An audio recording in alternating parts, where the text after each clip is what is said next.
off like he had not been shot before collapsing. It took about 10 seconds, 15 seconds. But that...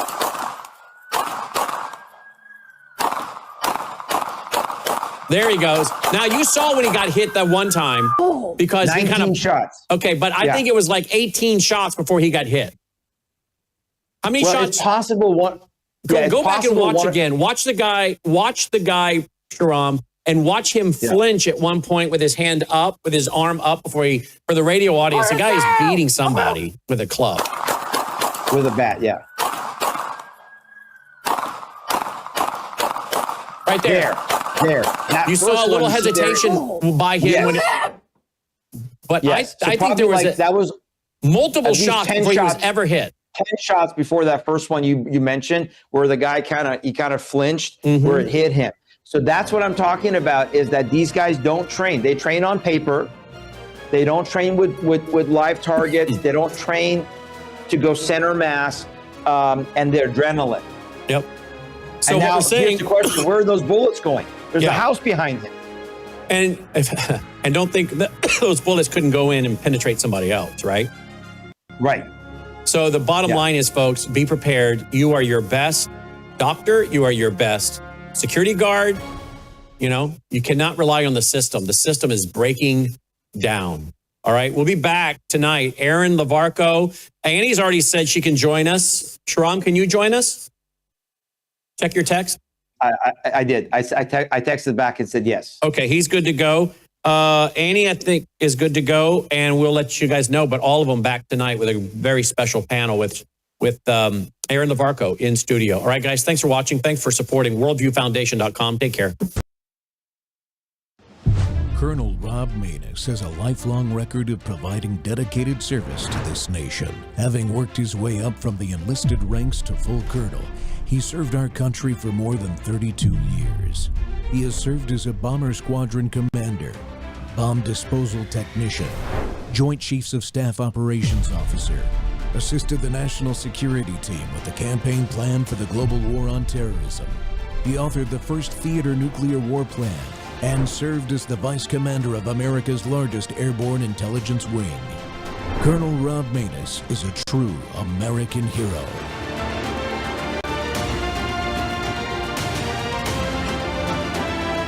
This is Rob Maness Live. I always knew I'd be a great mother. Maybe it's because I knew I had to be.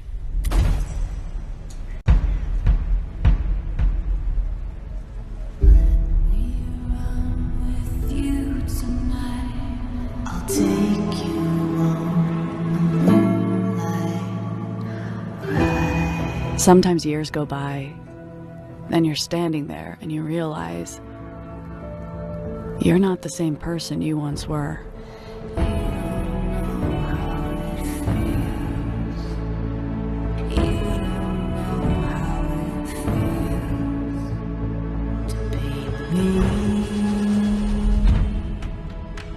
At some point, you have to figure out who you're going to be. I choose a new path. One where I do anything for my family.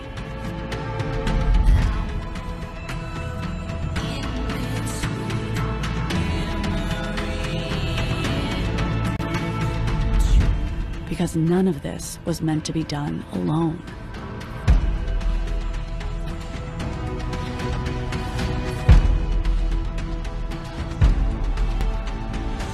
I could be thinking, what could go wrong? What could I lose? Or how it can all come undone.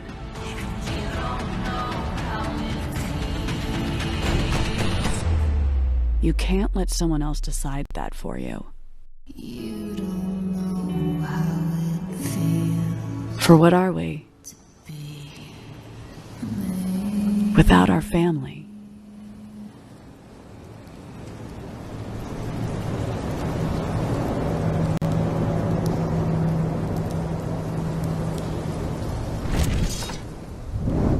Welcome back to the Rob Maness Show. We're live on Worldview Tube and our X Spaces simulcast. You just saw the trailer for Ohana. It's a TV series about organized crime and government corruption in Hawaii. That project is at the center of one of the clearest cases of weaponized prosecution I've seen yet. Chris Mazzei is a husband, a father, and a small business owner.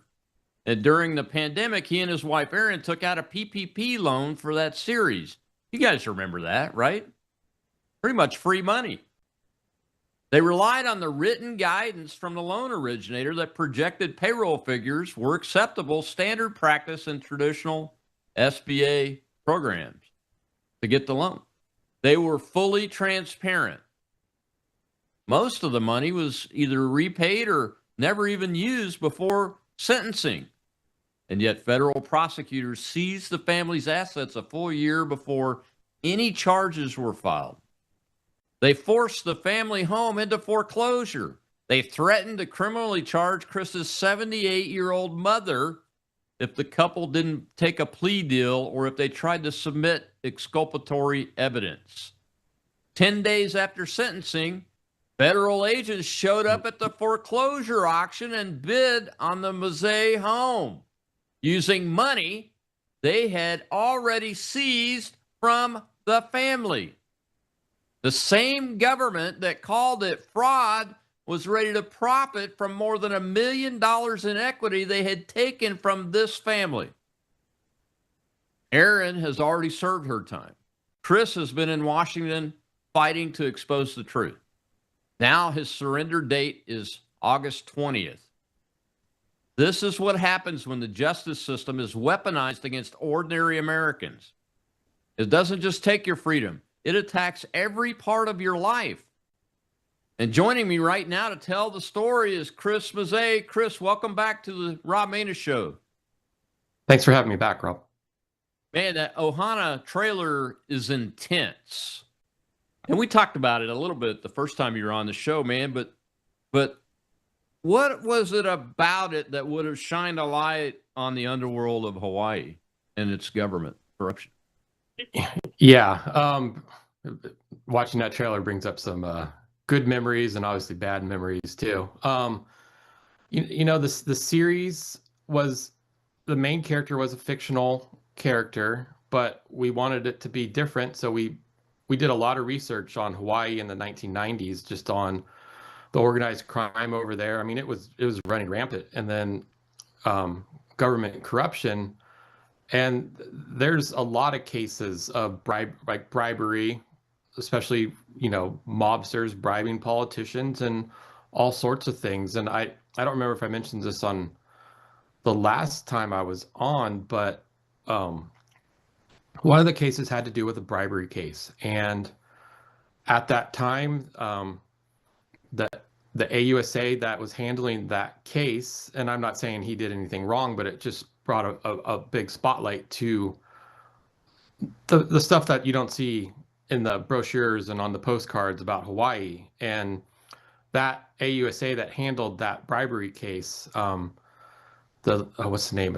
Last name is Kihano, is the defendant in that case. But the AUSA just happened to also be appointed as a federal judge in the early 2000s and was the judge on our case. Oh. That was just one of the storylines later on in the episode. We had a lot to do. It was just, corrupt marshals, corrupt prosecute. I mean, it was all over the place. That was kind of running around in Hawaii in the 90s. And I mean, even before that, but we decided to pick the 90s just to spotlight that era. But I mean, it's been going on in Hawaii since, the 50s. So it's an interesting story. And like that trailer that we made was the proof of concept that we had been shopping around to some bigger producers, and also ties to, it could have either gone a couple ways, to a streamer like a Hulu or a Netflix or something like that, or CBS at that time had a pretty big presence in Hawaii doing, they did like Magnum PI, the remake of Magnum PI, Hawaii Five-0, NCIS and those. And we shot that trailer in October of 2020, and all those guys were out of work. So they were very thankful that we were there to we had a small crew, like 15 people, but they were still very thankful because they finally had some kind of little bit of payroll. But if nothing would have happened and we could have continued on and actually shot the pilot in summer of 2021, which we were planning on, and we got a deal, just to give you some basic numbers, like say we got a deal with Hulu for, a first season just to test it out, 10 episodes, 8 to 10 episodes is what they do. Hulu's normally paying about $1 million to $1.5 million an episode. I mean, that's bringing in 10 to 15 million dollars of just equity or funds into the Hawaii government, or not, the state, for paying employees and people spending more. It would have brought in more money. Right. And if they liked it, we probably would, most of those series last anywhere from 3 to 5 years. I mean, you're talking a pretty good amount. But then if you jump up to a CBS, which we were talking to a contact at CBS, because they were getting rid of, the Hawaii Five-0 was done, Magnum was on its way out, and then NCIS didn't do as good as they hoped. And they really liked this concept because it wasn't the candy-coated, bubble gum series of Hawaii. It actually got pretty dark and in there. And, if a CBS would have picked it up, even for their streaming on Paramount at the time, their budgets are bigger. I mean, we're talking anywhere from 5 to 10 million an episode. Wow. I mean, and you could imagine normally they're still going down to the 10 episodes, but I mean, back in the heyday when, the big, Wednesday night or Thursday night dramas that you'd watch where they order a 25 series season, I mean, $5 to $10 million an episode, that would have brought a lot into the economy in Hawaii. And it was all taken away. Like they didn't want it. So yeah, I mean, and the trailer shows you it's a good story. It's a good story. I got the concept from the quality down. It's a good story, right?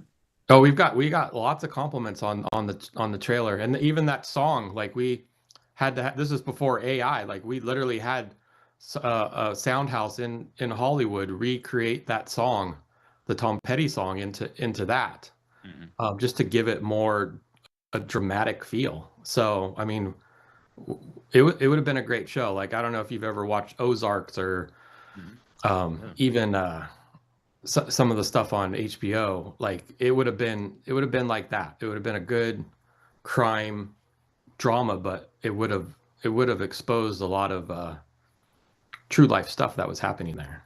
Yeah, absolutely. So Chris, is it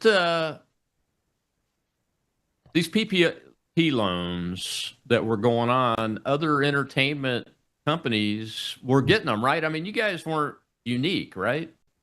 No, and actually you had Martha Burns on a couple weeks ago. And we've been talking a lot, especially right since my surrender date is coming up.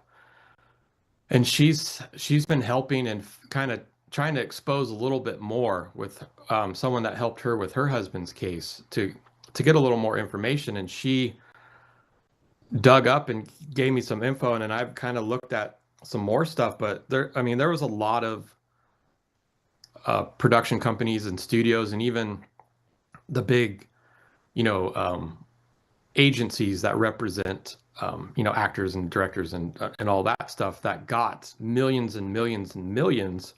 I mean, a couple, let's see, one she gave me was Barwood Films, which was Barbara Streisand's production company. And the majority of that money went to pay her gardeners, her, house staff, maids. It didn't go at all to producing from what was dug up. And the same thing, like Coppola's films, which I'm Italian, I love The Godfather, but they still took out big PPP loans and all forgiven, and even Jim Henson's company. And the problem is all these companies that got that, like you said earlier, is free money for their payroll. Right. So they were all had huge profits during COVID because, they didn't have to put out their, top line money to pay for payroll, so they all took huge bonuses at the end of the year. And they all got forgiven because let's see the stat on the forgiven. I guess there was around 11.5 million loans, and only 73,000 were actually paid back. Wow. And if you look at our case, we were 90% paid back, and we would have been able to pay the whole thing back after we learned that the loan originator's advice was wrong. Mm-hmm. And we said, okay, like, we have equity in our house in California. We had over $1 million in 2021. Like, can we just pull out a loan? Like, I can get an equity line or redo the equity line. And Mm-hmm. we're talking about under $200,000. Like, AUSA basically shut that down, put that Liz pendants on it, so we couldn't do anything with our property. So were you?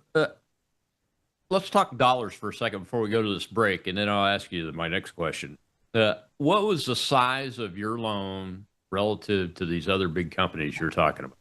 So ours was around a little over 1.3 million. 1.3 million. Yes. That's all. And that was based off of the budgets that we had set up for this project in late 2019, early 2020.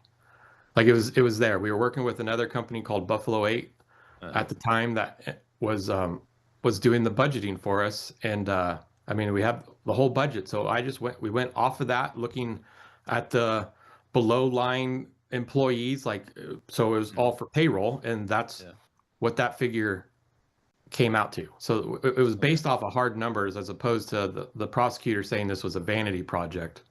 As you can see, even from the trailer, this was not a vanity. Oh no, I mean, this looks like a high quality artistic production with everything I would expect when I sit down at HBO or CBS or in a movie theater even to pay to watch something. I expect that level of quality. I wasn't surprised at all when I watched the trailer. What I'm surprised about is that the prosecutor said it was a vanity project. But I'm also surprised that you mentioned all these big companies like Barbra Streisand's, Coppola's, and all that. I'm sure they got more than $1.5 million. Oh yeah, they were anywhere, I think, between 5 and 10. Yeah, so I mean, it's unbelievable. We got to take a break, Chris. When we come back, we'll see clips coming in just like normal in all the cold opens coming back from the segments. I think the next one is Dean Cain talked with you, and we'll hear what he had to say. This was just before July 4th, I think. We'll be right back with Chris Mazzei.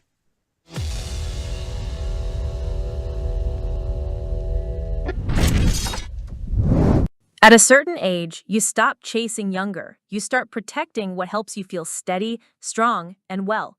Your body's collagen matters. It supports the structure of your skin, joints, and connective tissue. But as the years go by, your body needs more support from the inside. That's where Bella Grace Elixir comes in. Bella Grace Elixir combines Verisol collagen, the world's most clinically proven collagen, with Asteryl astaxanthin and cat's claw in a proprietary blend designed to help support the processes that reconstruct collagen, while also offering antioxidant and anti-inflammatory effects. And this isn't just for women. It's for men and women who want to age with more confidence, more care, and a daily wellness routine that supports the body from within. One simple elixir, thoughtfully formulated for whole body wellness. Take care of the body that has carried you this far. Order Bella Grace Elixir today at melissahousebg.com.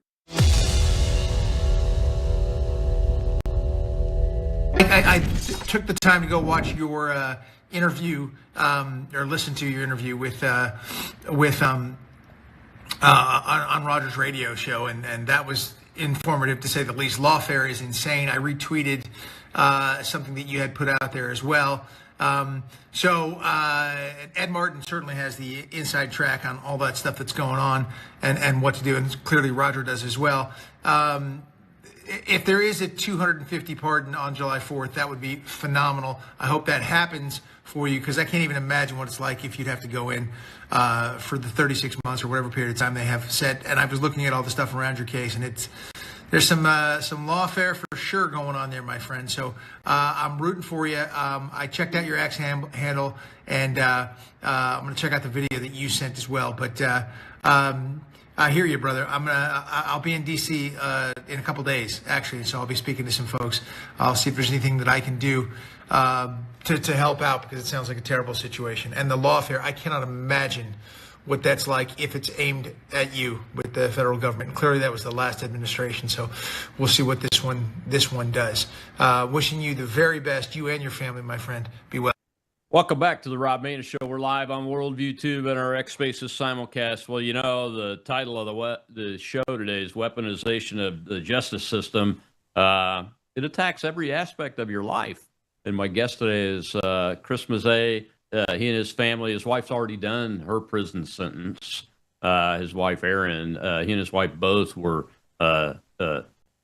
accused, tried, and convicted of fraud on a PPP loan of all things. And when you dig down into the facts, it's really weird.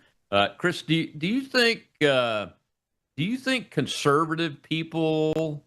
I mean, I'm assuming prior to me meeting you and you getting involved in advocating for yourself and others, you mentioned Martha Byrne. Do you think that conservative people that took out these PPP loans have been targeted specifically, as opposed to these leftist liberal ones like Barbara Streisand's? The entertainment industry. Yeah, in the entertainment industry. It kind of leans that way. Absolutely. And there was another, it wasn't a PPP, but it was it was like a grant loan that went to the show Hamilton. And I think they got, I forget if it was like $50 to $100 million. Oh my goodness. And that show was extremely profitable before the shutdown. Like, I mean, it feels that way just from what research I've done, and then kind of the stuff that Martha's been helping with, for sure. Well, what do you think that is? Easy target. I mean, honestly, I don't know. I haven't done enough research on that, but I mean,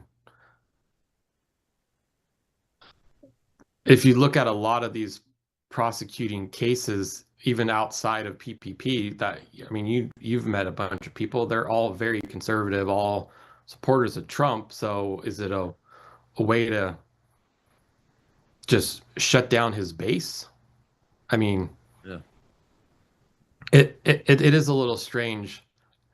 And I have friends that are big Trump supporters, and they're scared every day now. I mean, they're very successful. They're like, I feel like it's just a matter of time. Like, am I going to get that knock on the door? So, you can't blame them. You know, you have people like Cynthia Hughes, who's now she took care of a lot of J6 families under her Patriot Freedom Project organization, but she created a new organization called weaponizationwatch.org, folks. Cynthia did, just to try to help you guys and get spotlights on these things, you know. And the guys over at Oversight Project, Mike Howell and Jeff Clark was a victim of weaponization himself. I just had him on last week. But I mean, those guys have dedicated large portions of their organizations to trying to help folks, and it seems like they're all supporters of Donald Trump, even the ones that were Democrats, like Governor Blagojevich, who I think I've got up in the show here. It's just really odd. So you're facing a 20 August surrender date. How is that deadline affecting the family? How are you guys doing? How are the boys? Is Erin recovering from her time in prison? Yeah, it's obviously anyone going through this, and luckily you have not had to, but when I was talking to Roger the other day on his show, and it's a roller coaster ride. Mhm. I mean, even just going through the prosecution, but now, yeah, since our stuff was staggered, it's even a bigger collateral damage on our kids. And you know, getting at how Aaron's dealing with it. I mean, you met Aaron for the first time when we were in DC last month, Mhm. um, for Cynthia's gala, which was great. But I mean, that was the first time Aaron literally was out because she was on home confinement towards the end of her term, and I mean, she got off of that 2 days before we flew to Mhm. DC. So it was really the first time she'd been around people again. So it's been an adjustment there. And now she's on the supervised release, which for her, it's a little annoying because every month now she has to make a restitution payment, even though basically everything's almost been paid back. So it's kind of obnoxious. Mhm. Um, but she's getting through it. We're literally in the middle of a move. She just went to Goodwill to drop off some old stuff that the kids don't use anymore. So Mhm. we have that kind of occupying our time, and I'm glad I'm here right now to be able to help with that. Because after I get off with this, where it's basically move mode for the next 4 days to get in our new house. But yeah, the kids. I mean, I when Aaron was gone, and I've always been. I've told this before. Like even when the kids were little, I was Aaron and I always made a point. Like I always wanted to be at drop off. I always wanted to be at pickup. So I'd been there all the time because luckily we owned our own Mhm. business all the time and had the Yeah. luxury of being able to do that. So it wasn't like Aaron went in and here's dad now that I didn't really see like how my father was. Right. I mean he was a cardiac surgeon, so he obviously was very had crazy hours. Mhm. But I still built up a bond over those 14 months Aaron was gone.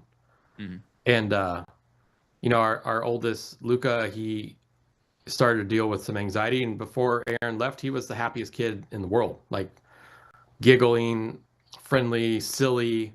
And then, he started turning into having panic attacks and, having to pick him up from school because he couldn't breathe, thought he was having a heart attack. So I kind of have Mhm. to, that even made our bond stronger because I was able to talk him through that. And then he's went and saw a professional to kind of help him deal with that. And then over the summer, since Aaron has been home, and the past month in June felt somewhat normal, Yeah. at Yeah. times.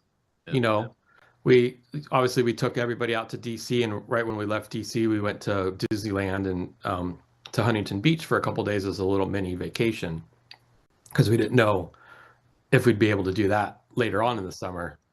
Um, and so there's days like that feel normal, but then, like I said, it's like looking at the weather report, on your app, and that you see the storm that's still coming, Yeah. and that is gonna destroy them again. Especially my term's longer, and y- you know, Luca's starting high school this year. He's gonna be a freshman. He's gonna be learning to get his learner's permit soon, and that's all stuff that Yeah. I would like to be a part of. Yeah. Yeah. The other Absolutely. day we were talking at the dinner table, and we kind of told them they knew something was coming, but they know. I mean, they've been to DC. You've met them a couple times. They know Yeah.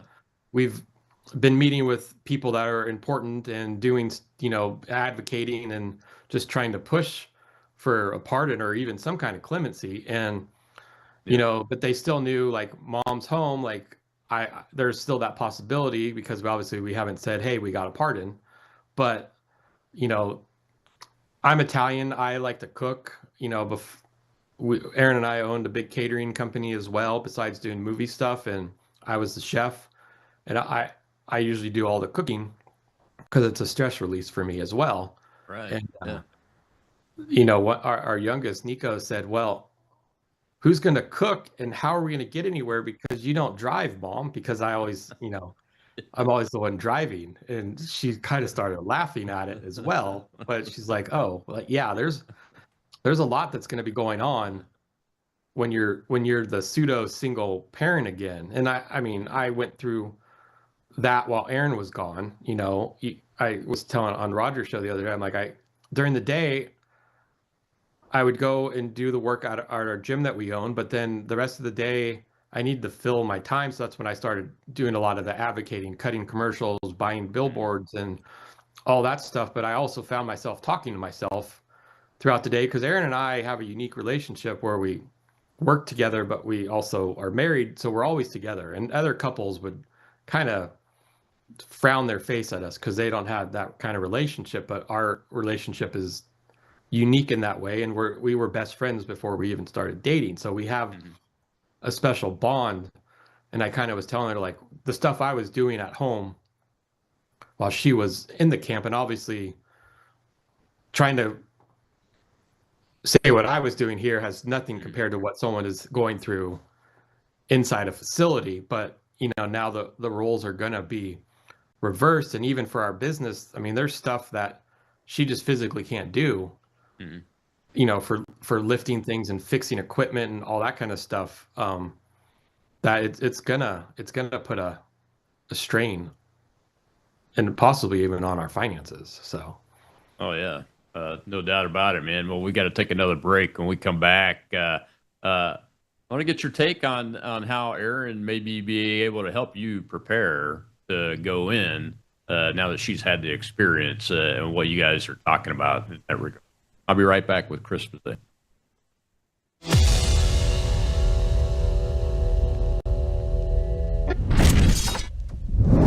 Introducing Worldview Tube Vault. Over 35 years of radio broadcasts, television programs, documentaries, and ebooks. Plus, Worldviewpedia, our powerful search engine for instant worldview and Bible research. Join for as little as $7.99 a month. And now, Vault members get something brand new, courses. Our very first course is here, the Book of Revelation with Brannon House. 53 in-depth lessons, complete with overview quizzes, walking you verse by verse through one of the most important books in Scripture. Getting started is simple. Go to worldviewtube.com/vault and join today. Already a member? Visit worldviewtube.com, click the person icon in the top right, and log in. Then hover over Vault in the menu and select Courses. That's it. You're in. Join WorldviewTube Vault today at worldviewtube.com/vault.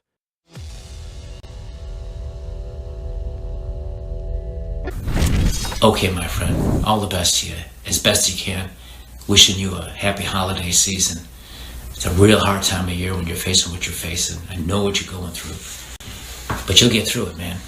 I'm a living proof of it. And I'll tell you one last thing. It was long and it was hard and it was wrong.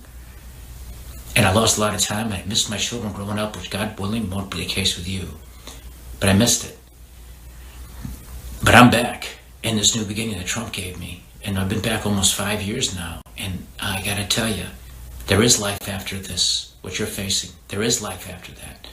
And you find, I have found, it's like you've come back from the dead and everything is better. Even the smallest things, you appreciate them more. So in those moments, Christopher, where you feel downcast and you're despairing and you're depressed, because you're inevitably, certainly feeling that from time to time, and you say maybe, what's the use? This is only going to be bad. It isn't. You'll overcome this. You will overcome this. And then you'll find everything's better after you do it. And you will be a better man for having the strength and the toughness to endure, to persevere, and to one day overcome. Let's hope it's sooner rather than later. All right, my friend, happy holidays, and look forward to hearing from you. Welcome back to the Rob Maness Show. It's Training Tuesday, and we're live on Worldview Tube and our X Spaces simulcast. That was former governor of Illinois, Rod Blagojevich, and I don't blame him for wearing a Bears sweatshirt, so we can give him some grace on that. But I've met him several times in the last year and had a chance to speak with him, be on panels with him. I even was able to moderate a panel that he was on. And the weaponization of the justice system that happened to him is eerily similar to what we're talking about. And the governor was giving a pep talk to my guest today, Chris Mazzei, who has met him several times too, about what he is about to go through and what he's already going through, and he and his family both. And Chris, Governor Rod is he's very impressive when he talks about this issue, because when you see it, when you talk to him in person about it, people present themselves differently to people on TV and take things differently and those kind of things. But when I sat down and just chatted with him about that, that's him. I mean, the way he just came across in that video, that's him. But he has really applied his being to learning everything he can from that experience. And that's pretty impressive, I think. No, I agree. Rod, I mean, Rod he's a good guy. Even the day before our sentencing, I remember we were walking around. I was pacing in this park downtown Honolulu, and we were on the phone for quite a while. He was driving to go to dinner, and he prayed with me on the phone. He kind of gave me a little pep talk and just said, we'll fight this. And it's hard to complain about Aaron and mine's sentences when what happened to Rod. I mean, he got his teeth kicked in pretty well, and he I think a lot of people say was one of the first people that kind of had lawfare against him. I mean, he was definitely weaponized. And I remember, God, when was that? Back in 2000, was it 2008 or 9 when he was going through that? I think so, yeah. I mean, I remember hearing it on the news, and at that time, not witnessing what the government can do. I remember like, oh, well, it looks like he got his hand caught in the cookie jar kind of thing. Yeah, that dirty Democrat. Yeah, that's exactly what. But I was then thinking.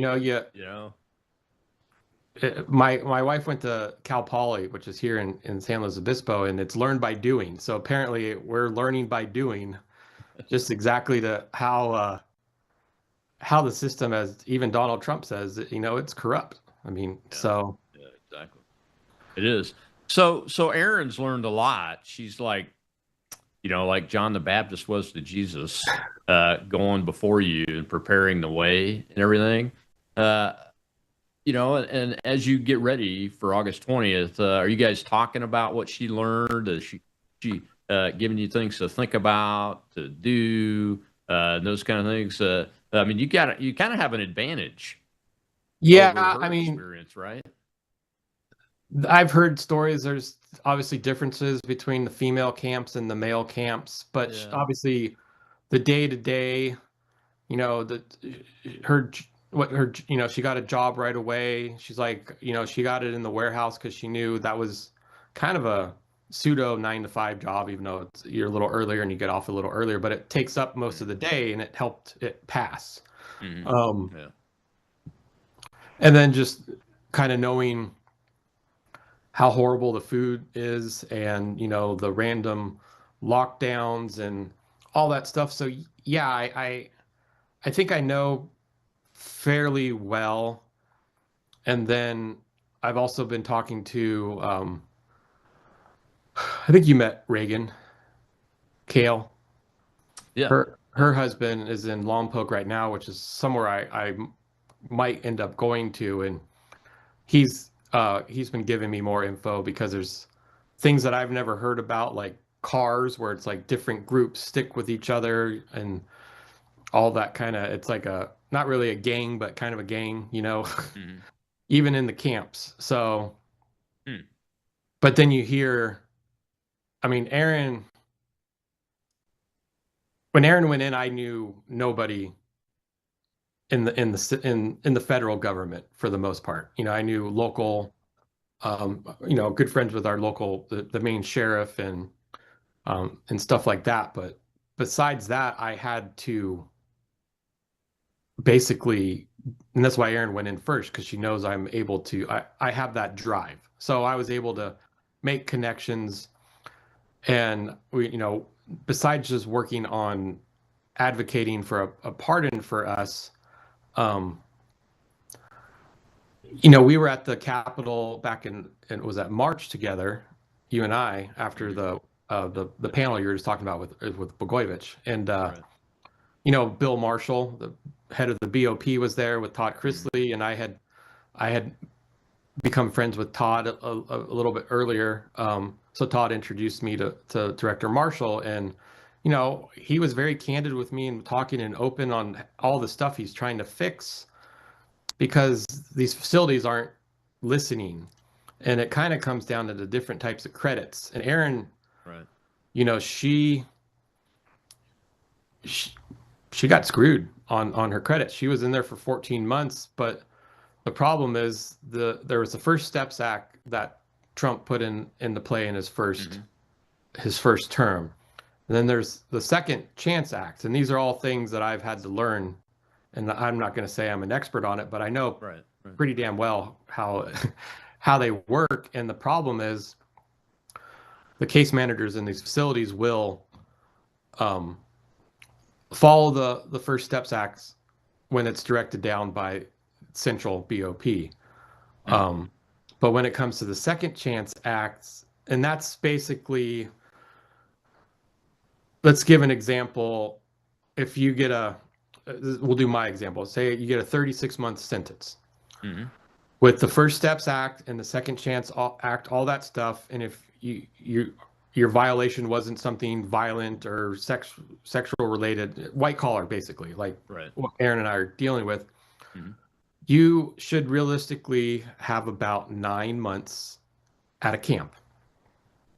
And then you have a home confinement date, which is 10% of that. So that's take another 3 months, and then about 6 months on average at a halfway house. So you're really only in the camp for the roughly 9 months. Okay. But the facilities, and there's some that are doing it correctly, and there's some that aren't doing it correctly, and the ones that aren't somehow seem to be over on the West Coast here. They're keeping people in for 14, 15 months and then just sending them straight home without having that halfway house. And people are like, well, what's the difference between the halfway house and the camp? At the halfway house, you can go out, you can actually go, if you want to go get obviously a job, or Erin, since we own our own business, she actually was just doing online studying and go to the library, but you have your cell phone back. You have the ability, like the halfway house even let us take Erin out to go to Disneyland because her halfway house was only half hour from there. So like we were able to do stuff like that, or go home on the weekends if the halfway house is close enough. So you have a little bit more freedom, but you're still in check. And I get what the halfway house is intended for people that have nothing to go to. They don't have a home and stuff, and it's to build up, get a job. You're living somewhere kind of for free. And Bill Marshall has said, like, if you don't need that halfway house placement, then send them home. And the FSA, from everything I've learned, lets you go more than that 10% of home confinement. Okay. So we know this now, and then obviously, like you mentioned, Cynthia Hughes. I mean, that lady, I don't know if she sleeps. She's always working. I was just on the phone with her this morning, and she was texting me like around midnight her time last night. She has a good Rolodex of people that want to help. Yes. And they don't want to. They're not looking for money. They're looking because, like Rod, like Jeff, like they've seen what they've witnessed it firsthand. Exactly. And they want to help people. So she's working to try and help us, obviously on multiple levels, but maybe even possibly to get that date of the 20th pushed back if possible, because we have some other issues going on with like my parents and stuff. So, Yeah. we're, Yeah. Go ahead.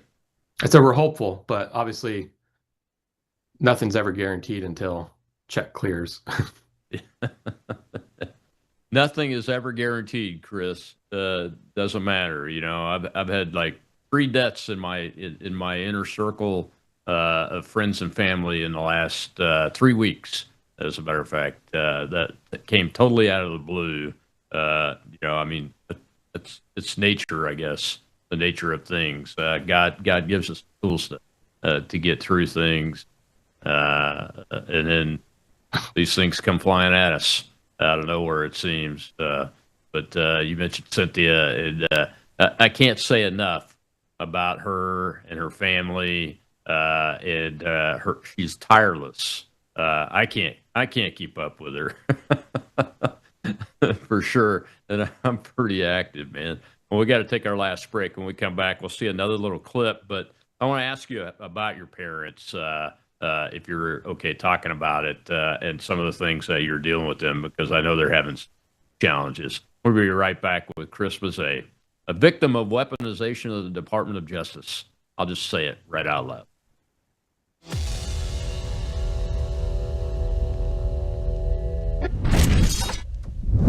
You woke up with a sore throat and a low-grade fever. You know you are getting sick, so here's your choices. You can get sicker and miss work.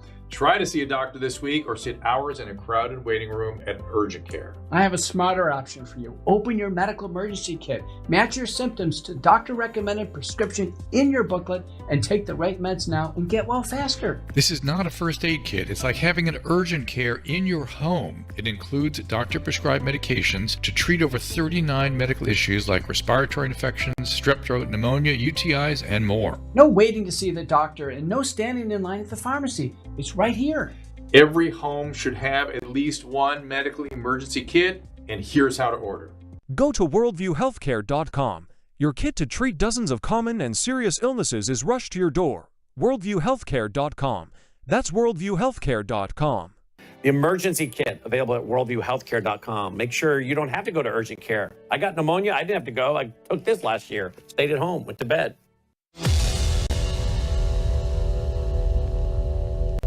So at the end of the day, the solution is for the White House, for the president to hear this story. Is that right? Yeah, I mean, he's seen it firsthand, and everybody, I've seen it also. He's a very compassionate person, and I think once he hears somebody's story and gets the truth about it, and it's been vetted, I think he will be like, what did they do to these people? I mean, one last thing. How I said that the prosecutor put a Liz Pendants on our property with $1 million. Well, 9 days before our sentencing, he told the judge, we no longer have an interest in that house. We're going to actually have the mortgage company put a foreclosure on it. And then 10 days after our sentencing hearing, my same best friend that gave me the money for the billboard, he's a mortgage broker. He sends a person out to that auction, the foreclosed auction of our house of 10 years. And he was going to try and buy it. And he said it was really odd because I've never seen this before, but there were federal agents at the auction bidding on your house. Wow. Unbelievable. Welcome back to the Rob Maness Show. It's Training Tuesday, and my guest is that man right there, Chris Mazzei. Chris, before we get to your parents, I mean, they held the house, I'm assuming, because there was still some payments to be left on the loan. You know, it's an asset. So they held it. But why do a foreclosure on it? Why not just turn it back over to you? I don't understand that. Yeah, I don't understand it either. There was a lot of hearings that our attorneys weren't even a part of prior to our sentencing, where it was between the AUSA, the judge, and the mortgage company, which seemed a little odd. Yeah, I mean, it was a normal standard mortgage. You know, obviously it's a 30-year. We were only, I don't even know, 5 or 6 years into it. Or the other question is why it was they could have just taken it under forfeiture. Right. But they didn't.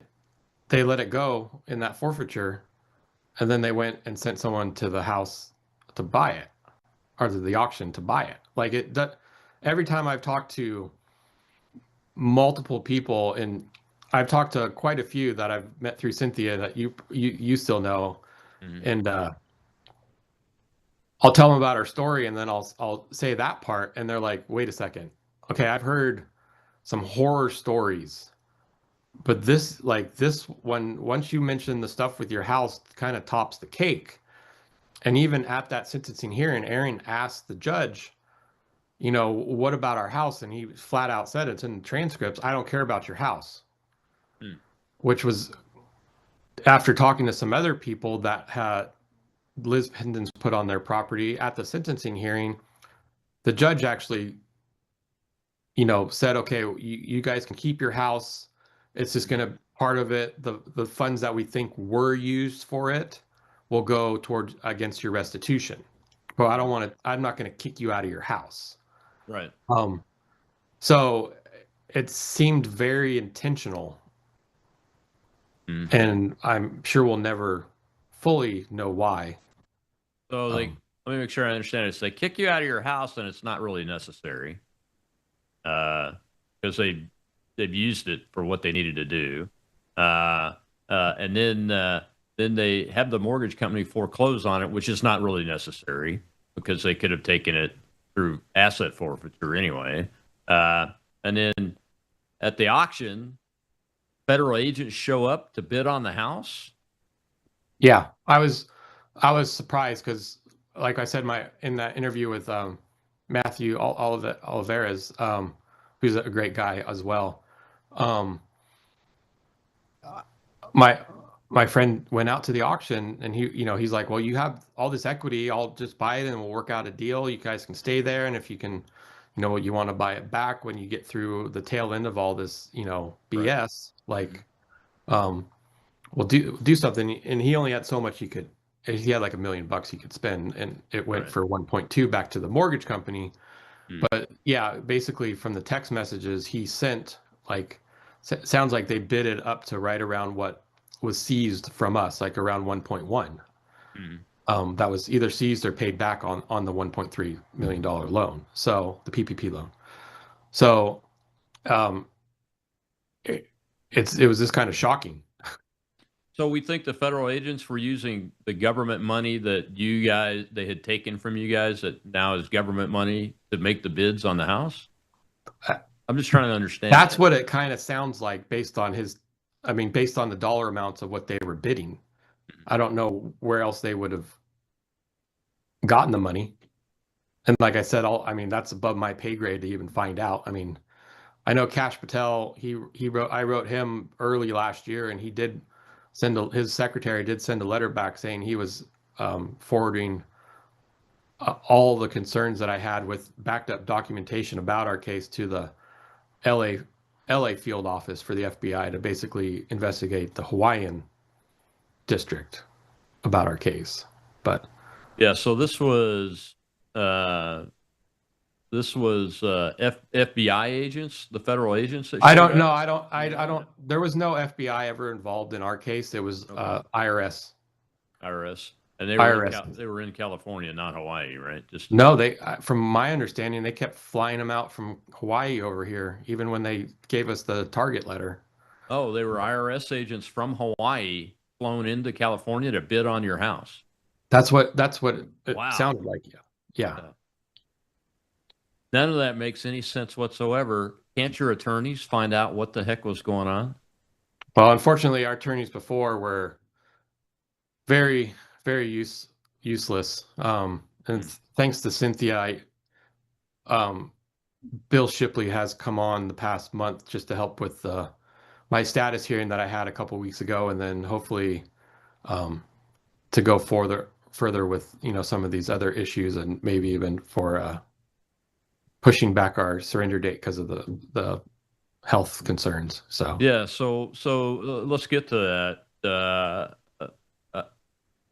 I'm familiar with Mr. Shipley. He's a former federal prosecutor, I believe, or AUSA, or both. So I think he does pretty well in this environment. What about your parents? What's going on? And can people help? I guess it's a big question. I mean, so my stepdad, I think he's 84 now, but he's been dealing with Parkinson's probably for the past 10 years.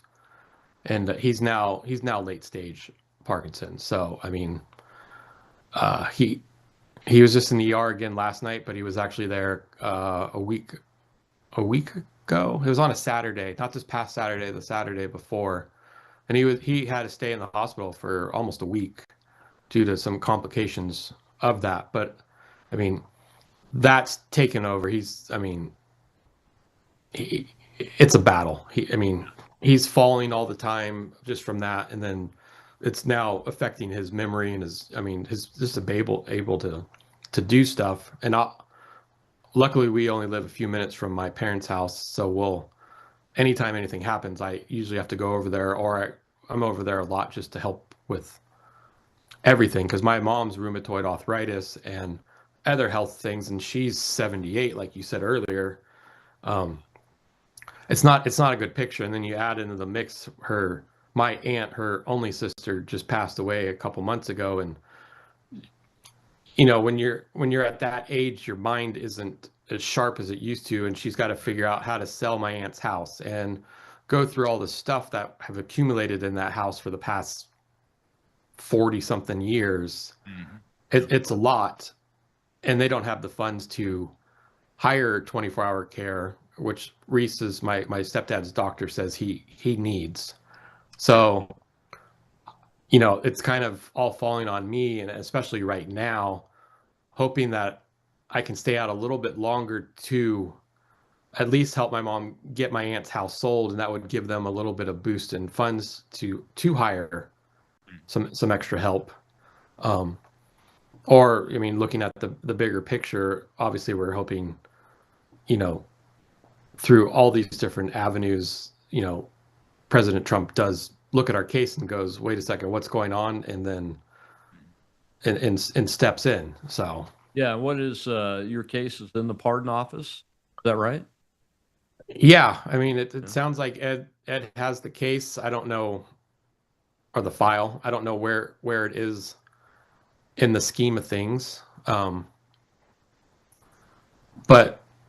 if you look at I put the pardon pack together myself. I've had a lot of people ask me about, did I pay an attorney for this, or pay this or that? And I've actually told everybody, I'm like, the government or even the Democrats want to see my bank statements. I've never paid anybody for any help with, trying to get our case in front of President Trump. The only companies I've ever paid are the billboard companies, and then for running those commercials. But remind everybody where you put the billboard at.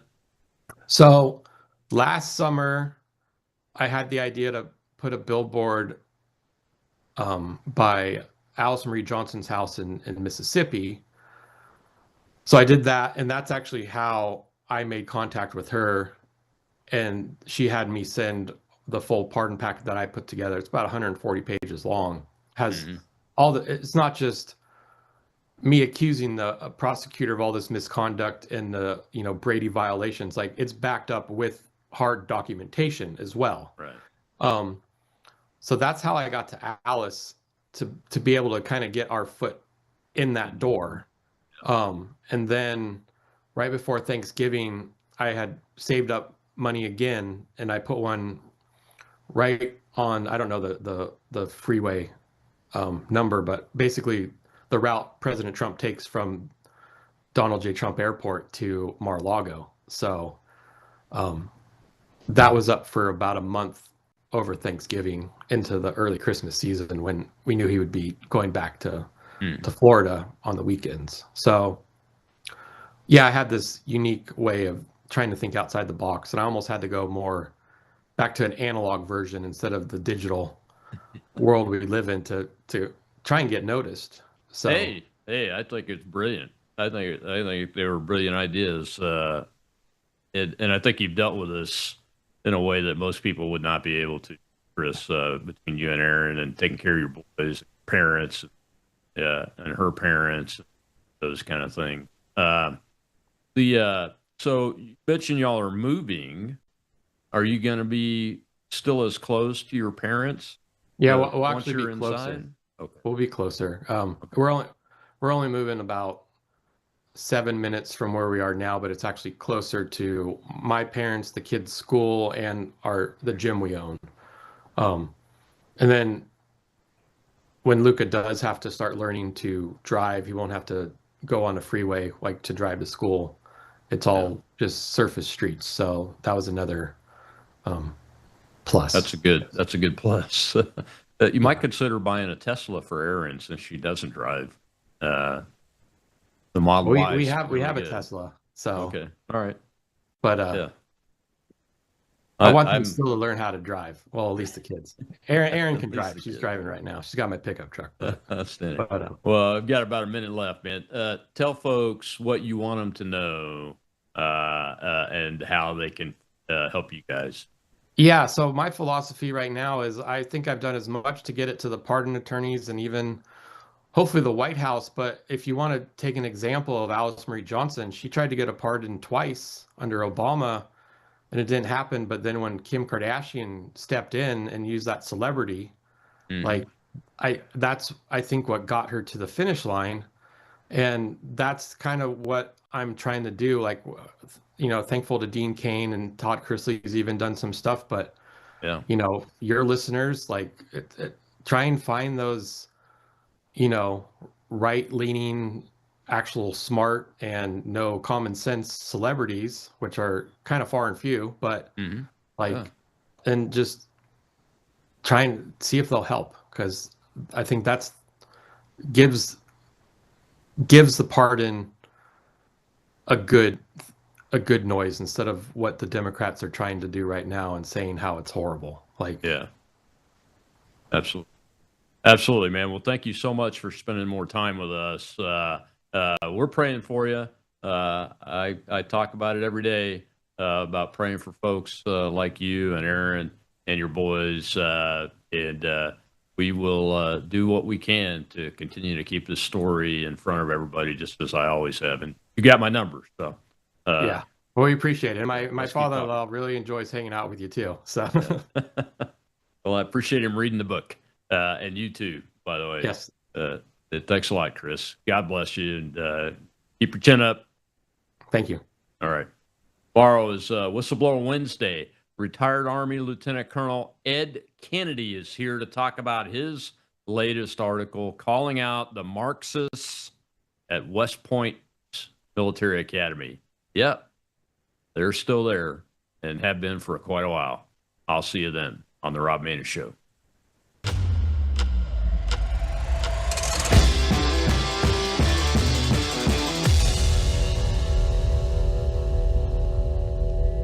You're watching Worldview 2, built on the 35 years of Worldview books, documentaries, research, high-profile interviews, and the radio and television broadcasts of Brannon House. What if millions around the world could access Bible teaching and worldview training for